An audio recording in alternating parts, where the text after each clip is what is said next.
We're here live and direct. Break Free. Yo, welcome back to another episode of Break Free Worldwide Podcast. This is episode number 27. That's right, a special live edition on Easter Sunday. We got some good friends in the building. They were out here for a great event called Blueprint, and want to make some noise and give a special shout out to my boys Yugson and Kapela from Serial Steppers Wanted Posse.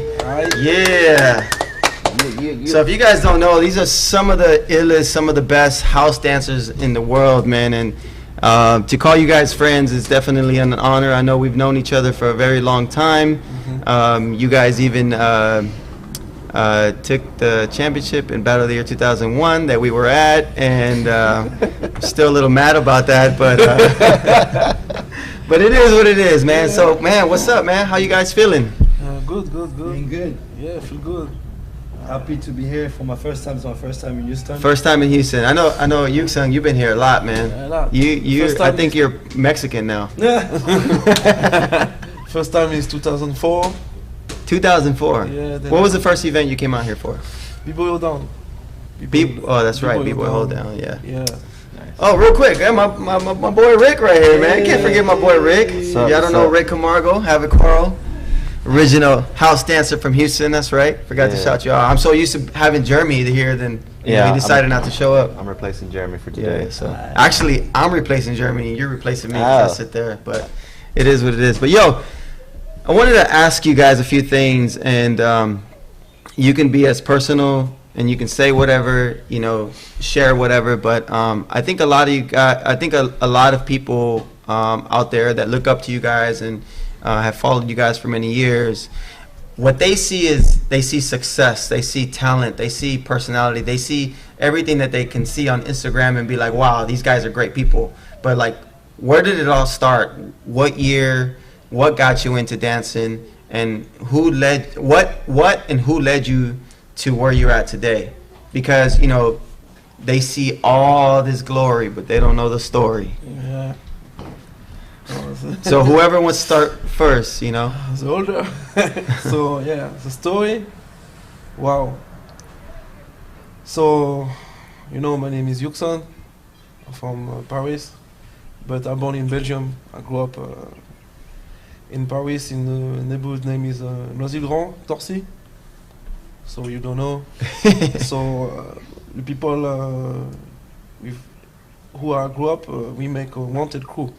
But it's like, we dance together. We start to dance together in 88. 88? We were very younger. Wow. Then the name Wanted come in 93. 93. 93. That's funny. Yeah, because it's good to know. We won a contest, and people ask us what is the name of the crew. So I chose Wanted, and we won the contest. And then after, everybody called us like that. What was the reason why you chose this name, Wanted? Because in the neighborhood where we come from, we always do trouble.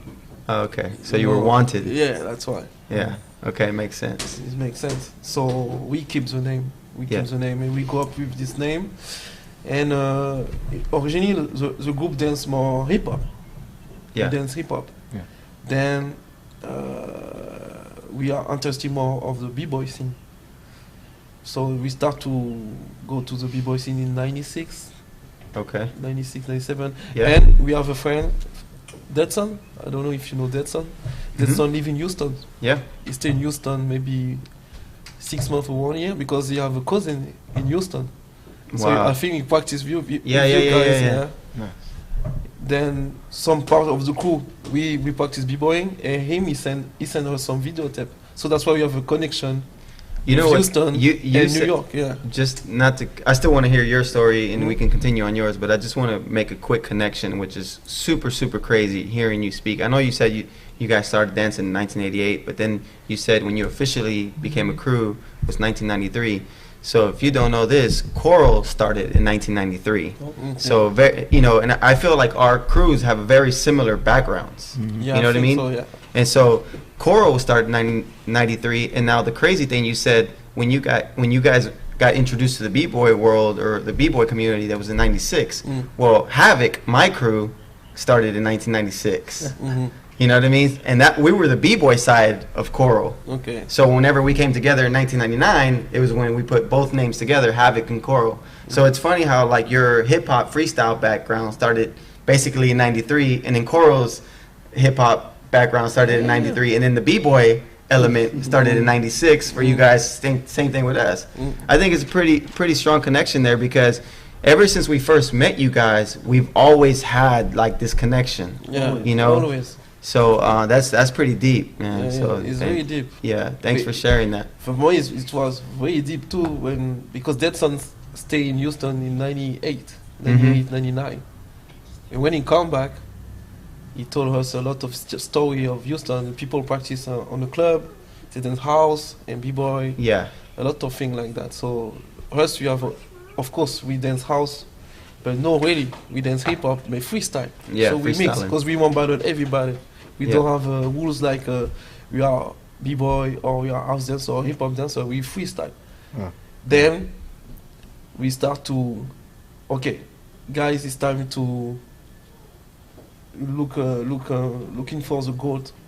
We love Battle of the Year, and we wanted that time we have a good organization for the routine. So we already know if you go to Battle of the Year, something happened. So we sent a videotape to Thomas, and the videotape didn't come. Especially back then. Back then, you know, in the early, like, you know, let's just say 90s or early 2000s, if you made it to Battle of the Year, it was like you made it. It was like a big deal. Yeah, you know what I'm saying? Right. So whether you won or you didn't win, it was just like just being there on that stage was like, it was a life changer. Yeah. Right? So the chance we are, in 2001, they, you know, we have a beef every day with the crew name is family. Yeah. Vagabond. So us and Vagabond is really tough, you know. Yeah. So in 2001 we have a chance to participate of Battle of the Year pre-selection, and we won. Wow.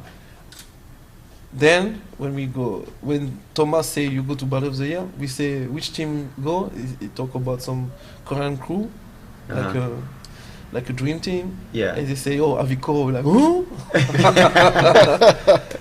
That's crazy. So we have to. For us, it's like if you work good, the final is going to be against Avico. Yeah. So each dancer on the crew have do something against. So you guys were practicing Yeah, for Havoc Coral, like individually for us. Yeah. You had something for this guy. Yeah, because you had we something say for this power guy. moves. It's a power move, because that time we look a videotape like Freestyle Session. Yeah. Is a year I think you won against style element. Yeah. Okay. Remember? Yeah. When you do 1999. six air flares. 6X flare. Yeah, and back then there was maybe 3 people in the whole world doing air flares. Yeah, that's so right. it was a big deal, right? So that's why we're like, okay, moi. Well. So it was a good moment, but you know, you danced for the semi-final. Yeah, semi-final. And hers we danced for the final. So Yeah, that was great. Cool. You just like threw it in our face again. Yeah. I get it. That's cool, man. Yeah, and then they make a battle name is Total Session. Total Session, yeah. In France, they invite your crew. Yeah. Yeah, and then we won this battle. But your crew lost again against Pokemon. Wait. But I wasn't there. bro. So It's okay. That was like but we won against Pokemon. that was like a C Squad Havoc Coral out there.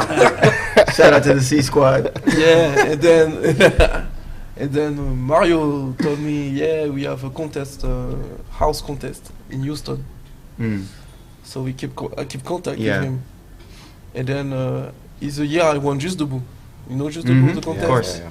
So the money price of Just Debout, you have money and you have a flight ticket to go everywhere in the world you want to go. So I chose Houston. Wow. That's why. So and the guy say, you want to go to Houston? I'm like, yeah, because... So I bring the flight ticket, go to Houston, and then I met all you guys. You take care of me. I won the house battle, and then we have a connection. Yeah, that's dope, man. Yeah. And what's up with you, Kapela? When did it all start? Wow. I started in 98. 98. 98 with breaking. Yeah. Not with Wanted. I wasn't part of the crew. I was. I'm born in the suburbs of Paris. Okay. Which is like 30, 40 minutes outside. Okay. To grow up quite fast and to have much more information than in the suburbs that I'm from, I had to go to Paris. So I went to Paris, early 2000, 2001, watching the tapes already. Even though I wasn't part of the crew, in my soul, when I watched the tape of Battle of the Year 2001, something felt like, I don't know, it was about time that me and this guy we met. Yeah. Definitely, because it was just me watching them on tape before. It wasn't like we have a connection or something. Right. A lot of people today, when they see me, they think I'm Babson, the one being the partner Yeah. in a show at Battle of the Year, but I'm like, it wasn't me. Yeah. We the same size, probably, because he's my teacher. I mean, most of them in the crew, they are my teacher, but him specifically for house dance, he was the one that taught me the most. So when I met him first time, we didn't have to talk much to get connected. The chemistry was there already. Really, it was like, because in my breaking when I started, I was really focused on tops and footwork, so I got an ability to learn super fast the step. Yeah. The energy was more difficult to catch because I had too much energy to compare to the music. The music was soft, but my energy was way too much. Yeah. Like they were like, so you had to kind of slow down. Yeah. They're like, chill, this is not b-boying, man. If you're in a house, you gotta take it slow, you know? Yeah. So they taught me this. I remember taking classes, and he was there making fun of me a lot of time, like, cause today is like, you see, you made it. We make you change. Don't worry. He just made fun of us right now, like, saying we lost twice. That's cool. That's what he's saying. It's like you're entering class, you and your energy. You thought it was a breaking battle or something, but it was like, no, man, you take it easy. So, I learned. I take this guy's class, and then I got introduced to Wanted crew a little later, but not because I was a good dancer. It was because my vibe with all of them was really natural. Yeah, you had a good relationship with them, like good friendship. And I didn't want it to be part of it, like asking, please, can I be with you guys? I never asked. It was natural. Yeah. And even the day when they told me, I told them, but you guys don't know, I was already wanted. You didn't have to tell me. Yeah. Nobody was surprised. They were like, they just officialize it, but to me, I was like, natural. It was natural. I was with them. I was going to parties, to jams, traveling with them. They were like, also when they couldn't do a job, so I would sub the job. So even people were like, he's with them. So when I told finally to people I wanted, people wasn't surprised. They were like, come on, for us, it's just you part of them. So basically this is my story with Wanted, and continuing because they also create Serial Stepper, him and Babson. Yeah. The year of 2007, and I'm one of the first member. They're the creator, but the first member. Me and my partner Serge and Mamson as well were the first member of Serial Stepper with them that created the crew. So that's pretty crazy, man. Yeah. I don't know, Rick. What you got? Anything? No, I wanted to actually talk about Serial Steppers and what that was about, because you guys because I see a lot of similarities. Again, have a choral, the way you guys introduce new members, like that whole family. Yeah, so I was thinking the exact same thing. Right, we just have like this parallel connections, and even when you guys were getting Wanted ready, you had different styles. Like that was my mentality too. Is like, I wanted to stay dance and freestyle and house at the same time, while you had Little John and Moy doing all kinds of crazy b-boy stuff. I just wanted to do my part, but talk about Serial Steppers as far as why did you create Serial Steppers, or what? Serial Steppers is because Babson is my partner. Yeah. And we develop we won't develop the house scene. Oh, okay. And we always battle together on Just the Book. So for represent house dance, you have to go to New York. You should go to New York, and we go many times to New York, but only him and me, and the rest of the crews, they are more b-boy. So it was hard to go together, come back, and the crew is So called B-boy. Did you kind of felt like you needed to start like this like sub crew to feel like? Yeah, but the thing is, like, we are club head. We always go to the club, so we practice with some people house, and we for the show go to the tour. We are wanted. So it's two different spirit. Gotcha. You have a spirit. No, I mean it makes sense, because I know, like, even being part of Havakoro, you know, early on, and I think till this day, there's always been like, should the house dancers guys do this gig, or should the b-boys do this gig, or, you know? So it's always been kind of like this wall, and it sucks, you know. It sucks because, you know, you're a family and you're a crew, but sometimes it's like there's like the separation, right? Like there's this spirit animal that's b-boys, right, or breaking, and then there's this spirit animal of like freestyle.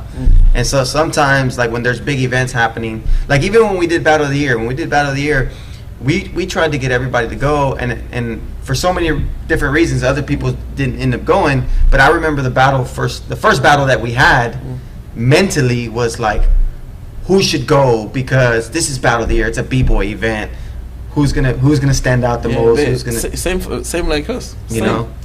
Same, because in the crew we are many, maybe you have 24 dancers. Yeah. So to show us we can make a straight only b-boy person, but the problem is like it was that time is a battle of style. So you have people do popping, locking. You have a b-boy. Yeah. Is end of 90s is like that. Yeah. Then after, in the 90s, like early 2000s, it was really mixed. Like it was good to have all this stuff. That's why you had crews like Circle of Fire, even Style Elements. You know, look at the way where Mind Breaks, and us, you know, having Coro, and then you guys. So it was like really accepted. It was okay. But like once mid 2000s came, later, it was a wrap. It was like, you b-boys go over there, you dancers go over here. Yeah, and I remember after we won Battle of the Year, I'm not b-boy. That's the third time you say it, bro. We understand. Yeah. We get it. No, it's okay. I want. But it's more the b-boy travel. Us, we go only in the club. We don't travel. To battle people, you have maybe one or two events. Yeah. Them, they have huge of battle. So we like, okay. So it was, for me, it was normal to make a crew. Yeah. Specific for house. It's no house, it's more about the footwork thing, because you have a hip hop dancer too. Yeah. But we never. It was just really to honor that spirit you're talking about, that feeling, that vibe, you know. And you need these people to use. But we don't know we have a success after 1 year. It's like, you know, everybody says serious stepper. After 2 years, it's like everybody looks the video like, we love. That one guys, shot. You know, it's crazy. It is crazy. And I like the one shot because, you know, I grew up with video. You can edit. You know, if you can edit, you're like, but you are doing one shots, and like that's real. That's as real as it gets. And so Mario will call me like, hey, Wanted or Serial Steppers come out with the video. We got to make another video.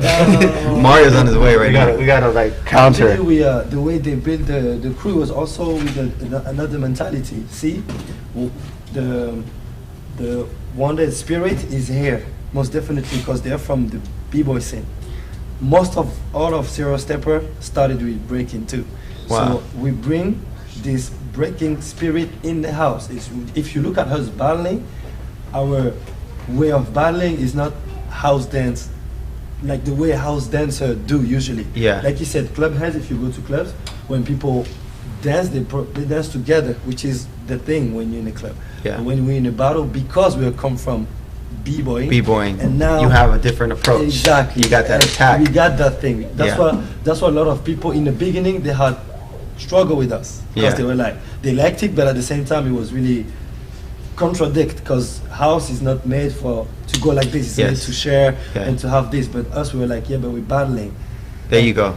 And if you battle, that's the name, a competition, there you is to give the best, not to kill, but to give the best. Yeah. Even if we do a style which is about of course, love and share and everything, which we do when we in the club, but when we in the battle, that's what we always say to people. Make sure to be ready for us, because we're gonna be ready to Man, battle. battles like that are the best, though. Regardless of what dance style it is, like you know, you have to attack. You know, that's why it's called a battle. That's why it's called a battle. You know, battles are too friendly now. No, but it's not friends. It's like because people don't. I think they are afraid to really show a face that some people might don't like. Yeah. You know, they like to not please people, but to look good in front of people. Oh, for sure. You know. Yeah. But for me, okay, yesterday I entered Blueprint and I danced against Khalif. Khalif is like a pioneer. He's a brother, and he's a shout out to him and his crew, Dance Fusion.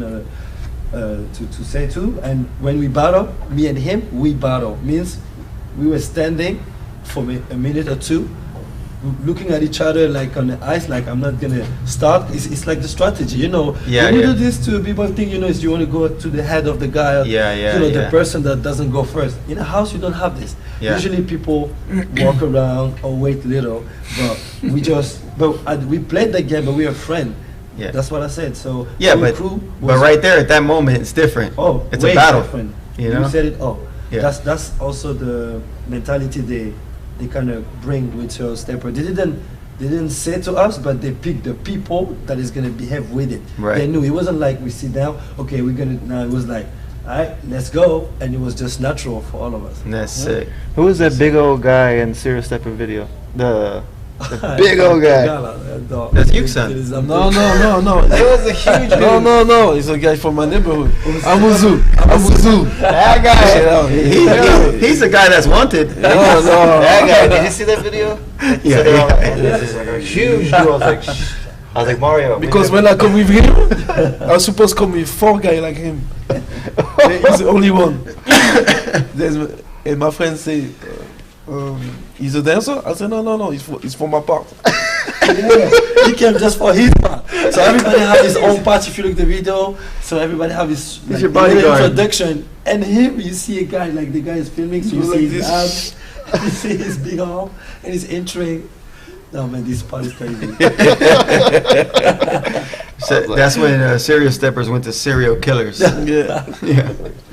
That's cool, man. Like, again, like it's crazy because you know just even hearing more that I'm telling you that connection, it's like real, like with our crew and your crew, and that everywhere I see you guys, right? It's all love. It's always a good vibe, and I think it's because we have a very similar understanding in how we look at dance and how we look at this culture and community. Even though we may be some of the most aggressive battlers that exist, we're also the most humble. Right. You know, and that's the one thing about this community, and I want to get your thoughts on this too, is that you get a lot of youngsters, you get a lot of young people that whether it's like whether they're dancers or organizers, I don't know, just aspiring dancers, somebody that just wants to come in the game, but they have access to so many resources, but they see something a certain way and they feel like this is the only way I have to be, right? Like what are your thoughts on that? Because again, I like even even from a b-boy standpoint,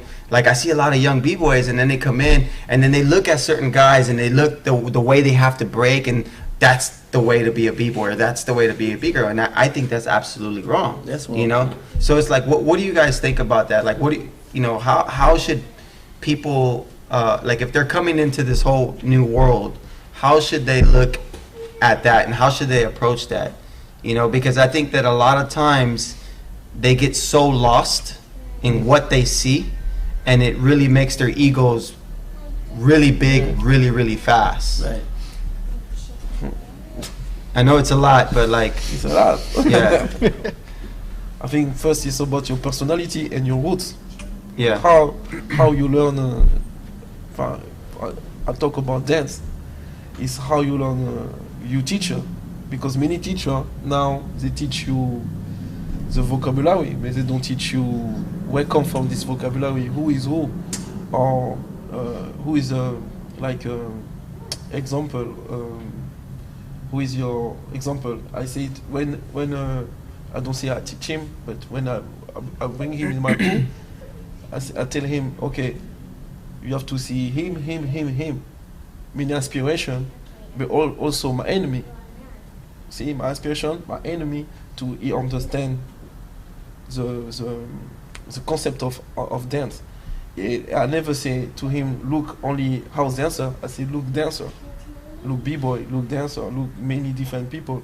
So for me, the problem of the people, they won't look like the people because they don't have a feedback. Because they always have Instagram or YouTube, they look some battle, but they don't know where come from some move. Me, I know where come from some move, like. Oh no, here we go. No, but yeah, but I'm not b-boy. But when I saw b-boying, I understand the concept of b-boy because around me I have a lot of b-boy, you know. But this mentality, I can teach this of a hip hop dancer.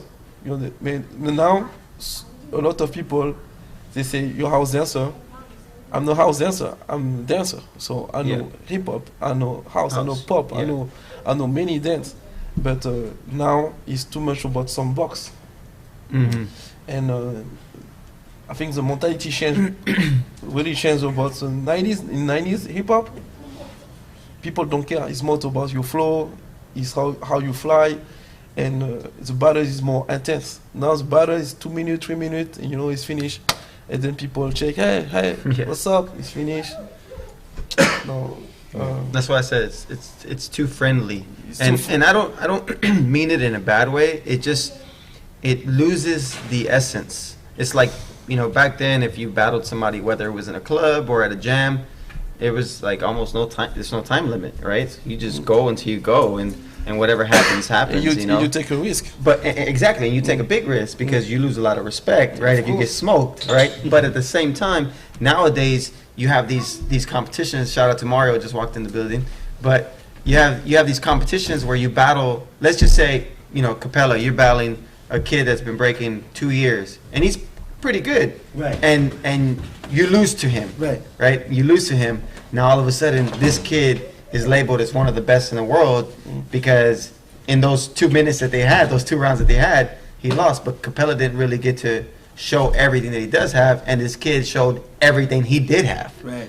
You get what I'm saying? And that's why, you know, nowadays it's so easy. Again, there's so much more access to all these resources, even like big events. Like big events, they make you big really fast, right? So you beat somebody that has a name, all of a sudden you're this big person. Exactly. So, you know, going back to my question is like, how do you make these people humble, or what do you think needs to happen to change that? Because again, I feel like there's too many young heads coming in thinking that they're this and they're not that.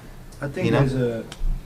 There's people that have a responsibility. The people need to take their responsibility. There's people, when I say the people, I'm not going to name, but people that are involved of the scene for a long time, that teaching around, doing battle, they have the responsibility to say with the words or to explain exactly like the question you asked before, probably where they come from, how they get there, and is going to explain probably how they behave when they do the battle. So I take my example. The reason why I'm battling like this is it gives me stimulation to give my best in the moment. And then right after, when we talk, I can go deeper and explain why. And the people probably find a direction to go when they want to do it, to have options, like they're going to choose to go this way or this way. Doesn't mean because I behave like this, you have to do it like this. You have to understand why I behave like this, then you choose to go or you choose to go another. You know, I will never say to people, that's the way to battle, that's the way to behave to get. We all different, I think. We all have different journey, and people definitely need to speak up and say it too, instead of just letting you dance, because you can misunderstand what's going on the floor. Yeah. Because, like I said, if some people don't speak, don't exchange with the other generation, I think if you just let it like this, they just, okay, next week you're going to see a kid do it because he's been watching you doing it, and for him is the way to do. But if you talk to him after I have a conversation, he's probably going to understand, oh, wow, then I have to have my own feeling. Exactly. And not just... And that's a really good point, because I remember growing up as a kid, you know, I had my inspirations and the people that I looked up to, but one thing that I immediately kind of caught on to was I didn't want to be like them. I wanted to be better than them. Right. So So what I wanted to know is, how can I talk to these guys to find out what makes them so good, or how do they think, or how do they train? You know, so even in a lot of like my classes, like nowadays, like I don't really teach people how to do steps or do this. I teach them like a mentality. I teach them how to look at their breaking, or how to train, or how to respond differently to certain environments and things like that. And so I think that one of the reasons why we do this podcast is also to be coaching these people and to teach these kids that don't know that, you know, you guys, you're these big, you know, dancers, or we may be these superstars to upcoming kids, but there's a story to why we break, to why we dance, to why we act a certain way, right?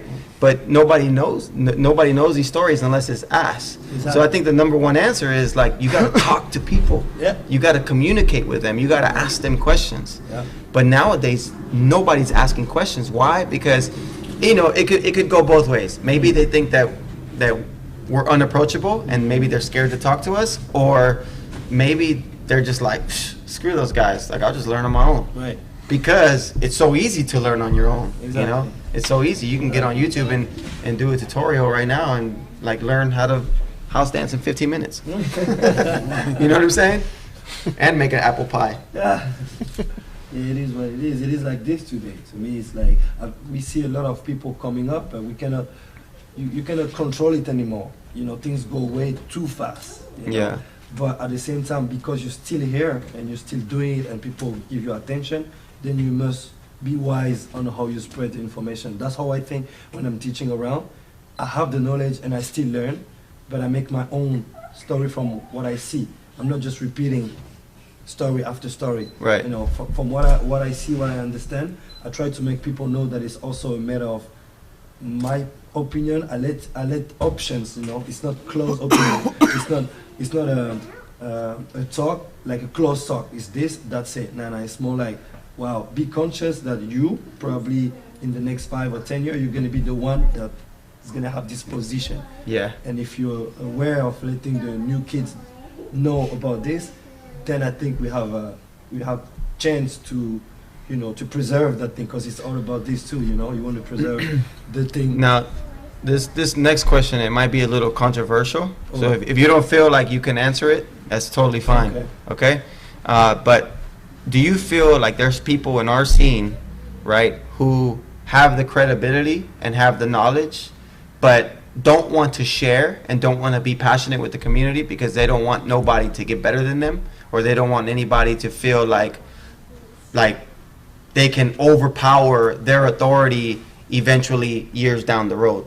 So they kind of keep their resources, they keep their knowledge to themselves.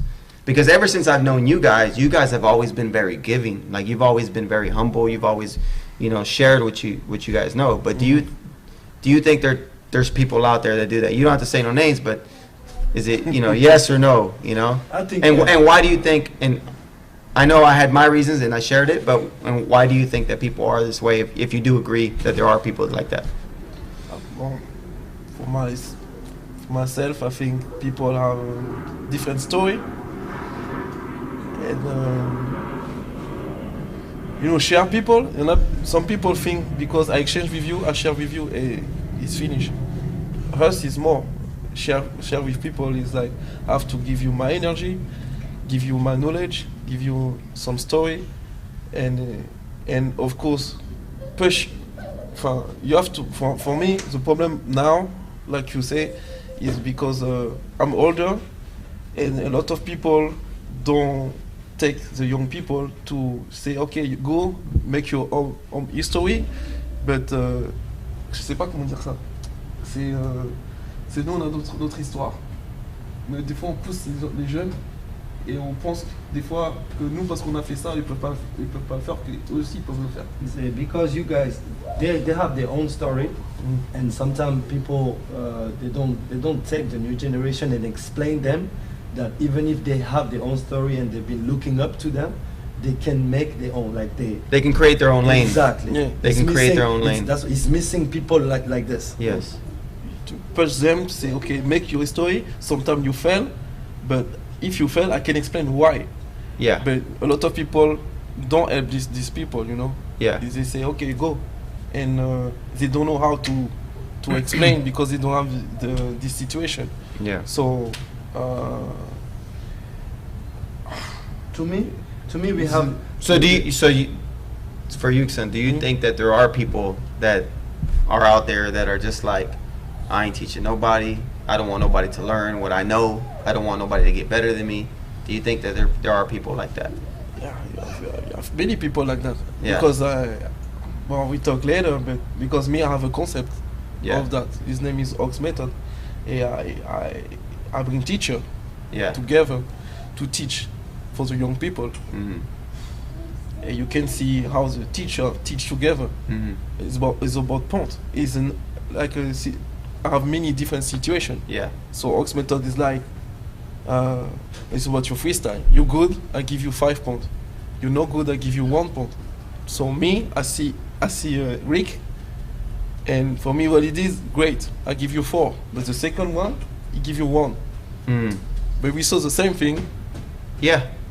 But someone values him a little bit differently. That's what I'm saying. So now for the problem after, when we talk with these people, they say, oh, I have a knowledge. I know the step, like the wheel step. I say, you know the wheel step, but now I don't see the step. I see the variation, the energy, how he dance. But some people look only the foundation. Mm. So now people judge you about your knowledge. They don't judge you about your style, your dance.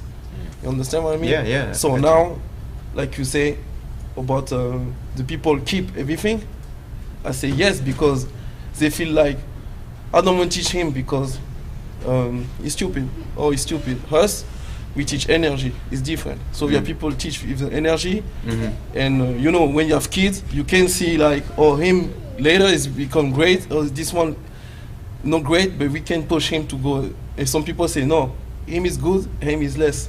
Yeah. No, I got you. It makes sense. Yeah. Yes. I got you. I think that was more prevalent in the 90s. You know, that information, there was people that kept information to themselves in the 90s. Nowadays, there's so much information out there that that doesn't happen as much in those things. Mhm. You can get the information regardless. I think what's harder to get now is like really like the elite level stuff, like how to really expand your style and your character in the dance. Like some of those people they might hold back a little bit when they see someone getting too good. Mhm. But for the most part, like that happened a lot back in the 90s. People were doing that left and right, you know, like holding information. No, I agree.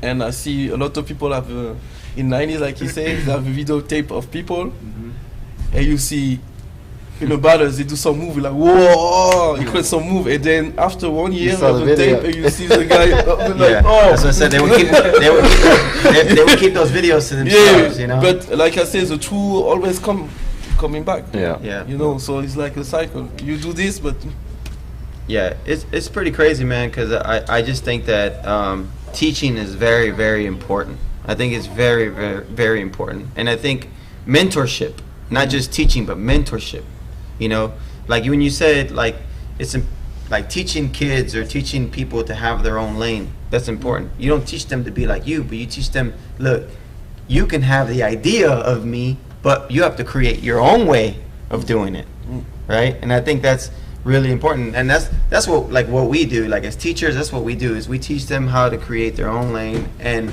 do much more than what we did. You know, we may be a role model or an inspiration, but you have to do this. And why I asked a certain question, I asked because I feel like there are so many people in this world, especially a lot of people that I know, that aren't doing more. And everyone has their own personal reason, you know. I guess I might be a strong judge of character just because I want the best for people. Like that's just who I am. Like I want the best for people. So sometimes I question, like, man, why aren't they teaching more? Or why aren't they this? Or why don't they make themselves available anymore? Right. And to base it off who I am and what I mean, like what I go through, I don't like to hear excuses. Like, you can't tell me, oh, it's because I'm married and got kids. I'm married and got 2 kids. Right. You can't tell me it's business because I run a business. You can't tell me it's because of school because I went to school. You can't tell me it's because of training because I train you can't tell. So there's always an excuse. So there has to be a reason why people are not teaching enough. Is it because maybe they don't believe in their teaching and all that stuff? And that's why I asked that, because to me that's pretty powerful. Like, I want this thing to be bigger than what people think it can ever be. Right. And so whether you believe in the Olympics or you don't or whatever it is, like, I just want it to be big, because whenever we started, you started, let's just say 88, 93, 98, 90, 95. What year did you start? 94? 96. 96. 90. Like, you got all these years, and we all come from a different place where every single year brought a different struggle, right? There was this different struggle for something different, But now, like Mario said, the accessibility to resource, and as I was saying earlier, it's all there.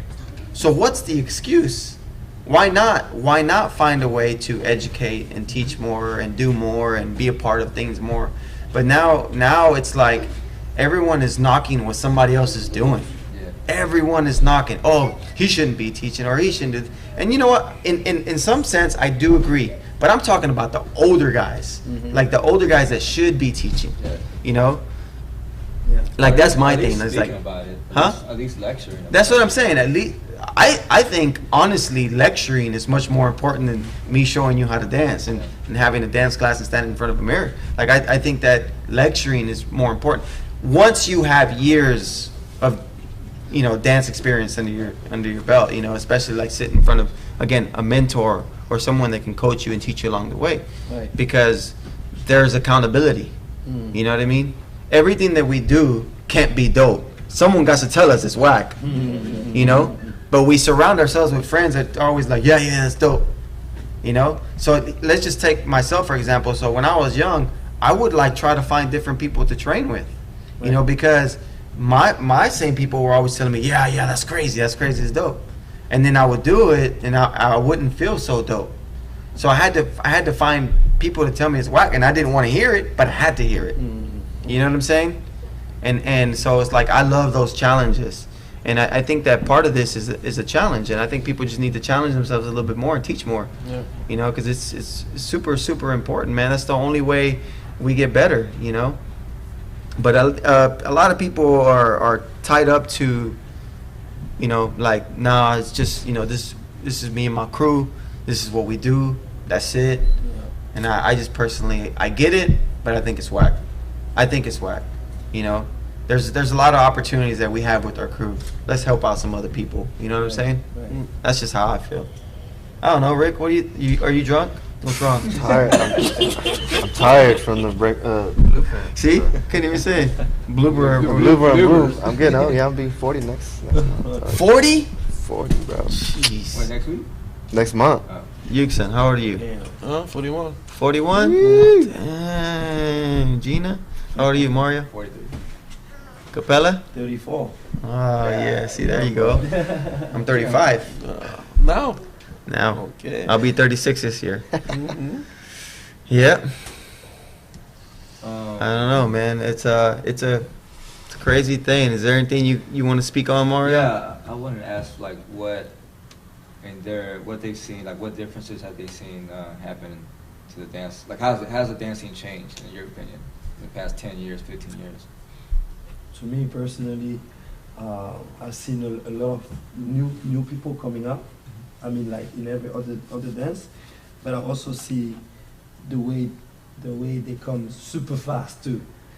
The way they come super fast and the way they get developed super fast too. Yeah. Like the things go way too fast. Yeah, I agree. All right, so this is funny. That's what I was saying though. Because when you go watch like a black and white movie, like a classic, and the pace is real slow. You have to be like an enthusiast to really enjoy the movie nowadays. Yeah. But back then, that was like a fast-paced movie. Right. But if you watch movies now, action movies or romantic movies, the pacing is fast. Mm-hmm. And I feel like our attention span has gotten lower because of social media. And because of that, makes sense. Because you have 10 seconds to show what you could do, the dancers put in a lot of information in 10 seconds, so they dance really fast. But I think social media caused that. It caused that tempo to increase. Let me do everything I can within this 1 minute, because you're scrolling through stuff. Yeah. And if you don't get caught in the first 3 seconds, you're gonna just keep going to the next. Yeah. And I feel like you lose them. I feel like I've noticed that too. Like the dancers dance really, really fast now. Like, Yeah. it's cool. It had a lot of energy, but I'm just like, sometimes I want to see that black and white movie. Yeah, but I think you're also talking about how quick Yeah, they come out. Quick, exactly. Right? too. Like tomorrow, there's gonna be another freaking top Yeah. 5 b-boy or dancer or whatever, right? And then next week there's another one. Like, damn, where'd you come from? Yeah. You know, like they just keep popping out. But I mean, I point my finger not only on the people that come out. I mean, not on them. I point my finger on the promoter of events that invite them to teach too. Yeah. Because they're not gonna fly out there like, okay, I'm here, I want to teach. No, they've been watching these videos that have million views, and then they hire this person to teach class to kids that watch that million view. Because this view is not the people that watch this black and white movie. It's people that watch this new thing that want this in the country. But once they flew them and then they realize that this person don't know how to teach, they're like, oh, okay. But then it's the same thing over and over because it's how it works today. People got interested by fast thing. People that you got online, you got a view, you're famous, you're popular, and then this is what we want for our kid. But actually, for my time, I guess for you guys' time too, it was never like this. You had to prove, you had to do many things before to get invited or before to people to. It was a big deal to get invited somewhere. Or to talk about you, just to build your name. You don't build your name just by a video now. You build your name because you've been representing in the parties or jams or many. You need years before to be someone. Today you need just 1 minute to be someone. Or you got a famous artist that share your video and then you are someone. Yeah. Yeah. That's it. And then from being, that's the thing. Me seeing this like a decade ago to now, it's crazy because I'm going to have a discussion with someone that is so famous, popular about his knowledge. And then I will just realize, whoa, some stuff I'm missing. It's crazy. It's just there, but it's missing the whole foundation thing. Yeah. Like who is who did what, where was the thing, where this music come from. They're just like, I'm born yesterday and then I'm here being the king of the world. I'm like, oh wow, this is crazy. Yeah, it's wild, man. So people they want to be more entertainment, but us, I think we like a scientist. We looking for the research. research. Yeah. It's two different way. Yeah. That's why we look Instagram. I'm like, it's too much. Yeah. Yeah. No, I feel you. Even some recent events that I've done, and then I'll bring up even like names like Little John. People don't even know who he is, and I'm like, are you out of your mind? Like, I think you're crazy, you know. But then I can't. You know, I gotta slow down a little bit. I'm like, man, maybe they just don't know. They haven't did the research. You know, I remember there was and I said this last week too, we're on the podcast, I remember there was a young kid that moved out to Houston, and he came from like New York to come train and like live out here and do all that. But whenever he first came to Break Free, he didn't know who I was, but he knew who Jeremy was. And I was like, wow. I thought it was cool though, you know. I thought it was cool, but it was just a little surprising as well because, you know, you would think that, you know, people who have been in the game longer, you would know who they are. But a lot of the younger generation, they go to what's new, and then they follow that. They don't follow us old guys. Yeah, you know what I mean? But I think you have a mission. Well, you old guys. You have to I'm young. You have to keep up. You have to keep up. You have to adapt to what is happening now. You cannot live in the old days too. Yeah. Because the world have changed, so you must adapt. So you must use what they do now to make people famous as a like smarter. You shouldn't use like pointing, oh, you see what we was doing before was better and then what is now is just too fast. I mean, it is, but you must take it in a way of they be like, alright, cool, let me follow where you want me to go and maybe we're gonna find a way to go together. Because a lot of people don't know how to use social media, but they are some of the greatest dancers ever. And if they're a little bit interested about this, learn a bit, and they know how this thing works, yeah, I'm sure people will get more interest. And today you want to research something, you go on the internet, you find. But then internet will give you a name, and if you have just an account, they just go click, and oh, this guy's still here. And then you get content, then things go fast like that. Yeah. Yeah. Yeah, that's crazy. Yeah. What are your thoughts, Rick? What are you thinking? I'm thinking the internet, yeah, because I'm like the last person. It took me a long time just to shift over and tear stuff up. I don't know. I mean, I'm just excited to see where dance goes in the next 10 years. I mean, maybe have hologram dancers soon, but what do you think the future is for house dance or Wow. for wanted? I think for me the future is You want to Is- like flying car or something? no, the perfect dancer. The perfect dancer can dance b-boy, pop, everything clean. Yeah. Clean. Because now the kids, you can see the kids learn a lot, but bring a lot of class. Example, I saw in Japan, the kids can pop, house, hip hop. It's not good in b-boy, but can do b-boy. Soon you have a contest when the people can dance everything. Yeah. I think, allez, in 10 years, they can do everything fast. Yeah. Because b-boy, when you say b-boy, before you have people do pass, Mm-hmm. power move, everything is separate. Yeah. Now you see everything is combined. Yeah. So if You everything have is to. yeah, You have to have now. So if everything is combined soon, they put house, hip hop, everything is combined because I saw some contests of kids. The kids dance everything now Yeah. fast like that. I've always, like for me, like I've always been a fan of people that combine Mhm. the dances Mhm. and like, you know, I'm not a house dancer, but I'm a fan of it. You know, I'm not a locker, but I love watching lockers battle, popping battles and stuff like that. Now, there are some b-boys who hate when they mix dance styles, you know, but I'm a fan of it. So like, I agree with you. Like I would love to see kind of more fusion of that, you know. It's hard nowadays. Like I know as a b-boy judge, that's hard for a person that does that to win a breaking competition.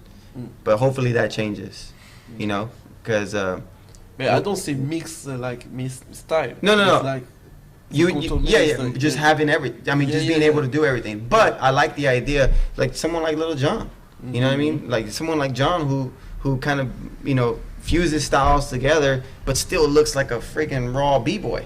You know what I mean? Like it works out. Even people like Remind, who just, you know, has a house background, but just breaks, you know, Yeah. passionately and differently, and it looks so powerful. Oh yeah. So like, there's a lot of people that have this style, but I know what you meant. Like you want to see dancers that can be able to do everything. But I guess one of my goals is to be able to see,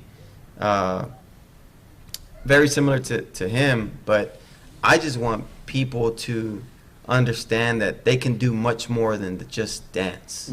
You know, because a lot of people get so tied up into, and it's totally fine, but this is coming from my perspective. Like, I think a lot of people, once they dance, they think that they have to keep it at a very like street level, and that's it. If you're good at something and someone can pay you for it, get that money. Yeah. You know what I'm saying? Because you're that good. There's nothing wrong with that. And if you can create a brand from it, if you can create a business from it, do that. Because what's sad in today's world of street dancers, there's not a lot of street dancers who have a lot to show for their kids or for their families. Why? It's because in the very beginning, we got so taught how to be like, nah, this is our hood, this is our street, this is how we keep it. So a lot of us stayed broke. You know what I mean? So that's why for me, it's like I want to be able to learn as much as you can from a dance perspective, but also be able to transition it to a business perspective. That way you can show more and do more for people. You know, that's one of my goals, because Beautiful. It's you know, inspiring. yeah, it's one of those things, man. It's like I grew up with a lot of OGs traveling the world and seeing everything. But I'm gonna tell you right now, if I grew up just telling my kids stories when they got older and I wasn't here and they didn't have nothing I left behind for them, that would suck. That's, Yeah. that's definitely. You know? Sure. That's true. Yeah, What do you think, Mario? I mean, I think you're absolutely right. I think in the beginning, it was really, well, first of all, back when we first started dancing, people didn't really dance past 4 years. Like, we danced in high school. When you finish high school, people went to work. So it was a small group of people that stayed dancing, that went into college and created performance, theater performance companies and stuff like that. I know you guys did that way back then too. So it was just a handful of people that were able to make some money from the dance, you know, and put some money away, went to college or whatever it was, you know. I remember I remember being somewhere, man, in LA or something. And, we were talking to Ken Swift. It was me, Little John, and Kenny, and he was really speaking to John, but I overheard the conversation, and it stuck with me, because this is what he said. He said, hey man, don't depend on this dance shit, go to school. And I was like, wow, like to me, Ken was like the most successful out of everybody that I knew, and I was like, and this guy's telling John, go to school. And that like hit home for me. I like, when I got back home, I went back to school. You know what I'm saying? I graduated. But I was like, maybe you can't make it as a dancer. But you know, back in the late '90s, it was hard. Yeah, it was hard. You had to be in New York or in LA to pursue it. Pursue it, yeah. And in Texas, we didn't have that. Whatever we have in Texas now is because we created it. Yeah, you're creating Break Free. Back when we had our theater company or the hip hop classes in high school, we created those opportunities for ourselves in a city that didn't have opportunity. And we were blessed to do that, but it was just a handful of us that were able to do that, you know? Like, it was just us traveling with the U.S. Embassy. Yeah. You know, so there wasn't a lot of people that had a chance to have an opportunity. But nowadays, you do have that opportunity because of everything that's out there. You could promote yourself from home using the internet. There's no excuse really nowadays. Like, nowadays, you could make merch, you could have a podcast, you could have a blog, you could have online dance theater, you can teach classes online. Yeah, because marketing is free. Yep. Facebook, Instagram, Twitter. The world's open now, man. Like, there's really no excuse. Like, if you're talented and you work hard, you can do it. Yeah. And that's my thing. It's like everyone has access. You have access to the world.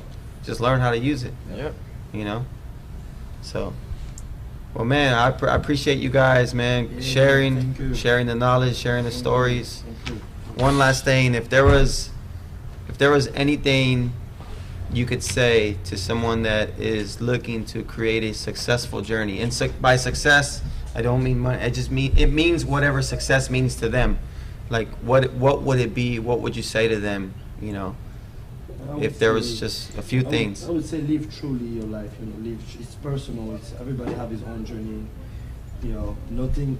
Tomorrow is not promised. For we can ask, we want many things, but if we don't enjoy what we have right now, it's going to be difficult to enjoy what we have tomorrow. So I would say this to people: just live your life the way you want it to, and you have your own story to write.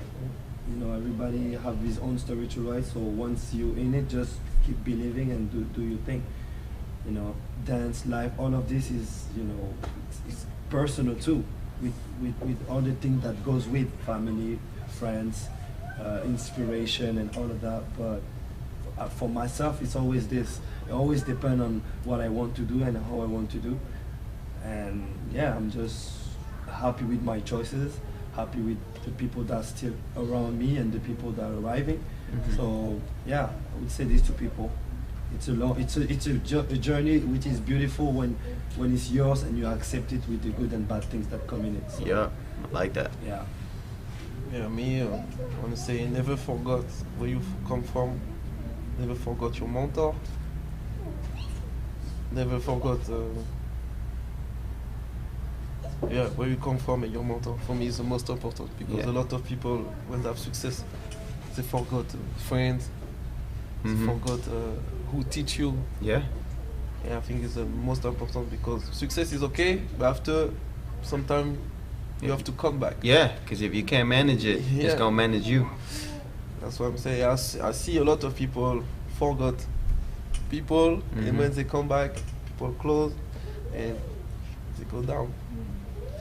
Yeah, because your friends, if it's your real friends, they always help you all your life. Sure. Whatever, if you have money, problem, if you're sick, we don't know, like Kapela said, we don't know what's happening tomorrow.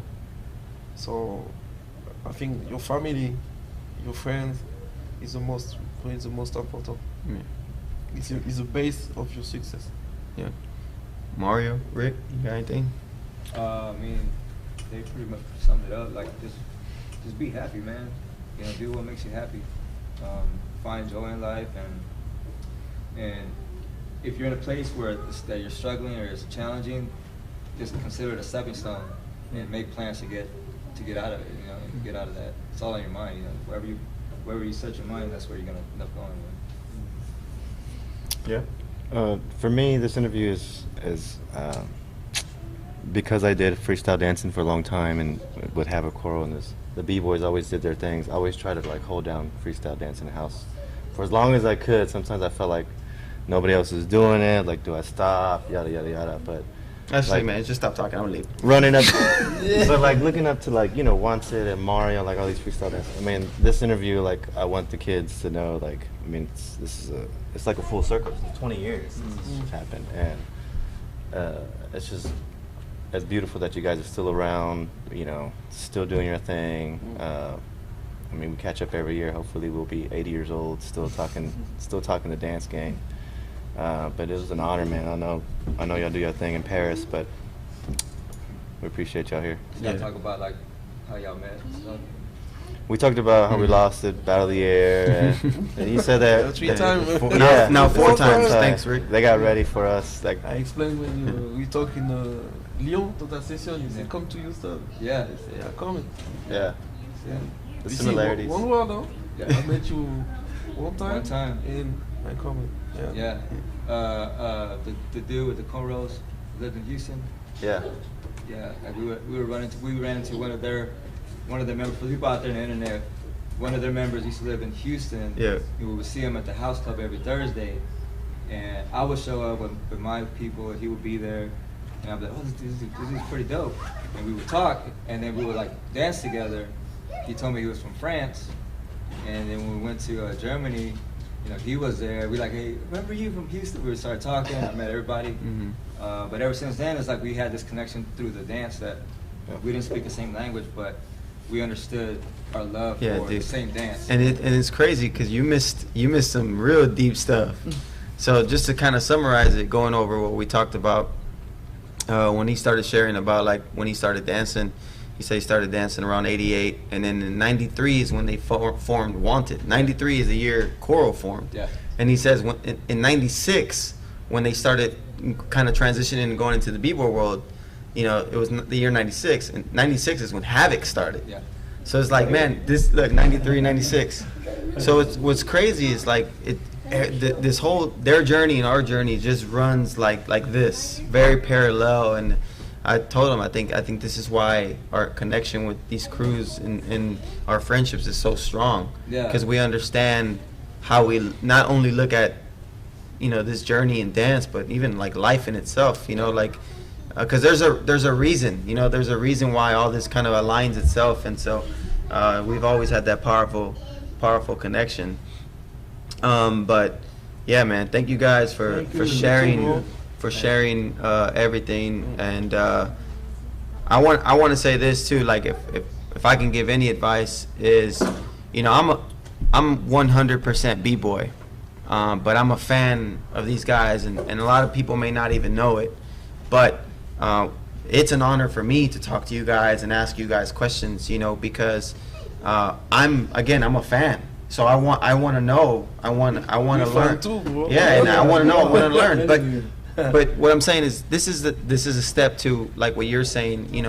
That other b-boys should kind of be more open-minded to other dances or other styles. And I think the number one thing you have to do is become a fan. Become a fan of an art. Become a fan of a person, and let that lead the way. There's not a day if I'm around you guys and you guys are dancing, I can't take my eyes off you guys dancing. Yeah. I just can't. Yeah. So that's how I'm a fan. We may be good friends, and I don't have to be that way, but I'm gonna be that way. Yeah. I remember when I did BC1, and you were like, "Yo, I came to see you battle, bro." Like, it's stuff like that. Like, it's like, man, this is dope. Yeah. It doesn't even matter like what happens. It's like when you have that love and the respect, and it's because somewhere down the road you said, "I'm a fan of this guy," or "I'm a fan of this crew," or "I'm a fan of this dance." And I think that's the number one thing for like my advice to anybody that's watching, because if you want to continue to get better and you want to continue to reinvent your dance, you have to be a fan. And a fan always stays true no matter what. But the moment you're not a fan of this, then you've become a fan of yourself. And then once you're a fan of yourself, everything starts coming down. Because the moment you think you're the best in the world is the moment you shoot all the skill. That declines growth in your skill. So always be a true fan of the dance, of the art form, because you're always going to get better. And learn how to be a fan of other art forms and other dances, because that's going to make you appreciate other dance styles and other art forms. And so people may not expect that from me. I'm 100% b-boy, but at the same time, I've surrounded myself with people who've done ballet, contemporary, modern, jazz, house, freestyle, hip-hop, whatever you want to call it. You know what I mean? Everyone has done it all. And when you love dance, it's like everything is just beautiful, you know? Yeah. And so, you know, I appreciate you guys coming on again, man. Very last minute. I know you guys were in town for Blueprint, man, but, you know, we usually do our podcast set every Tuesday, but like, man, we had to do this. Thank you so much. We had to do this. So even if we didn't have a lot of people tuning in, they can go back and watch it. You guys can share the link. And I had to do this podcast today on my YouTube channel. We had some technical difficulties with the Break Free channel, but make sure you subscribe to the Break Free Worldwide YouTube channel. We appreciate everybody tuning in. Much love to our sponsors, Monster Energy, Houston Media Source. And for everybody out there that's always showing love and support to Serial Steppers, Havoc Coral, Wanted Posse, Break Free. Appreciate y'all. Much love. Peace and God bless. Peace. Have you ever wanted to have your own TV show? We can make that happen at Houston Media Source. When you walk in the door, all you need is an idea.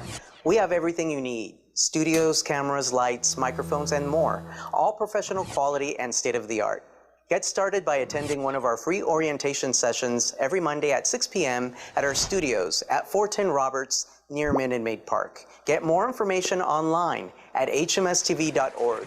Make your voice heard with Houston Media Source.